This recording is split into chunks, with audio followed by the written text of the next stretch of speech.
My name is Katie, and I'm a nurse. My husband Jack stays at home now. He used to work at a company, but he quit because he didn't get along with his new boss. When Jack told me he quit, I was mad because he didn't talk to me about it first. But then I tried to stay positive, thinking it might be better for him to leave the job before he got too unhappy. Even though Jack isn't earning money now, I have a stable job, and we live in a house my mother gave me before she passed away. So we don't have to pay rent, and we're managing fine. At first, I was worried and stressed about Jack not working. But since he's been doing a good job with the housework, I'm starting to get used to it and even enjoy it. One day, I came home from work and found my sister-in-law, Brittany, visiting. "Welcome home, honey," Jack said. "I hope you had a good day at work." Oh, I forgot to mention that Brittany was coming over. Sorry about that. I was a bit annoyed with Jack for not telling me in advance, but it was nice to see him so happy. "I understand. It's okay," I said. "But next time, please let me know ahead of time." Jack promised he would, and then he told Brittany it was time for her to leave. Brittany said, "I don't want to go yet. Since there's enough space here, I'd like to stay over tonight." I saw Jack looking worried, and he quickly said, "No, Brittany, it's too sudden. Please go home today." Brittany looked at me angrily and left. I was curious why Brittany came all the way over, especially since she had recently gone through a divorce and had nowhere else to go. She had moved back into my parents' small apartment, and they had asked her to find a job and help out with expenses, which made her feel unwelcome. I felt bad for her. After Brittany left, I told Jack how I felt. I didn't understand why he was so concerned about her. Jack explained, "I'm sorry about today. I've been looking for a job without success. I just needed someone to talk to, so I let her stay." I was upset with Jack for his thoughtless actions, but I knew he needed support. I said, "Okay, it's better to have someone around than to be alone in that situation. But next time, please call me and make sure she leaves before I get home." I wondered if I was being too lenient with Jack, but I made it clear that he needed to inform me ahead of time and didn't bring it up again. 2 days later, Jack texted me while I was at work. "Hey, hope your day is going well. Brittany wants to come over again. Is that okay with you? You're working until 9 p.m., right?" I was concerned about how long Brittany planned to stay. Even though Jack promised she would leave before 9 p.m., I replied, "Fine, but make sure she leaves as soon as possible." I really didn't want Brittany to come over, but seeing Jack happy about it made me willing to let him enjoy his time with his sister. It was a super busy day at work, and I completely forgot Brittany was coming. When I got home, Brittany was still there. "Why are you still here?" I asked. Jack saw I was upset and panicked. "I'm so sorry," he said. "I've been talking to Brittany for a long time and didn't realize the time. She'll leave now." Brittany, looking annoyed, said, "Yes, I'm going home now." She packed her things and left with a sigh. I didn't like her attitude, so I said, "What's her problem?" "It's not her house. Doesn't she have any manners?" Jack replied, "You're being too harsh. Brittany came all this way just to listen to me." I thought they could have met somewhere else, but I was too tired to argue.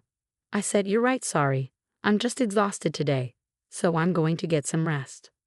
I could tell Jack wanted to say more, but I was too tired and went to bed. The next day, on my day off, Jack brought up what happened. "I'm sorry about yesterday," he said. "I realized I should have been more considerate of you and Brittany." Since I haven't had much time to talk with Jack lately and saw how much he wanted us to get along with Brittany, I said, "I understand now. I've been so busy that I haven't made time for us. I did say too much yesterday. I'm sorry." Jack was relieved we talked it out. He said, "Okay, I'm making your favorite dish, meatball pasta. It'll be ready soon." After Jack started cooking, his phone rang. "Who's calling?" I asked. Jack said, "It's Brittany. I'm not sure why she's calling." I had a bad feeling and didn't want him to answer, but I suggested it might be important. Jack checked with me before picking up the phone. I couldn't hear Brittany's side of the conversation, but it ended quickly. I asked Jack, "What did Brittany want?" He replied, "She said she has something to tell me, so she's coming over now." I didn't understand why I had to deal with her on my day off and felt irritated. But since she was already on her way, I couldn't do much about it. Jack said, "I'll make pasta for Brittany too," and started cooking happily. He didn't realize I was upset, and I didn't understand why he didn't just say no to her visit. I decided this was a good time to address the issue with her directly. After about 10 minutes, the doorbell rang. I was surprised to see Brittany standing there with a large piece of luggage, given how far she was staying. I had a bad feeling but let her in. Jack was still cooking, so I asked Brittany, "What's going on?" Brittany, looking like she had been crying, said, "I got kicked out of my parents' place. They said I have no right to stay there because I'm not working. Aren't they terrible parents?" My bad feelings grew stronger as I listened. Jack responded, "That's awful. Families should help each other. They're terrible." I was irritated by Jack's reaction but kept quiet since it wasn't directly my issue. Brittany then said, "I have nowhere else to go, so I want to live here." I really didn't want Brittany to stay with us and tried to refuse, but before I could say anything, Jack said, "Well, there's no other option but for you to stay with us. Luckily, we have a spare room, so you can stay from today." I glared at Jack. "What's with that expression?" he asked. "Brittany needs help." I couldn't hold it in anymore and said, "What are you doing? Don't make decisions like this on your own." "Jack, you're not working, and neither is Brittany. I can't support both of you on my salary alone." Just then, something hit me on the head, and I was shocked. Brittany then said, "Jack, don't throw an egg at her." She was laughing hysterically, and when I touched my hair, I found eggshells. "It's your fault, Mary.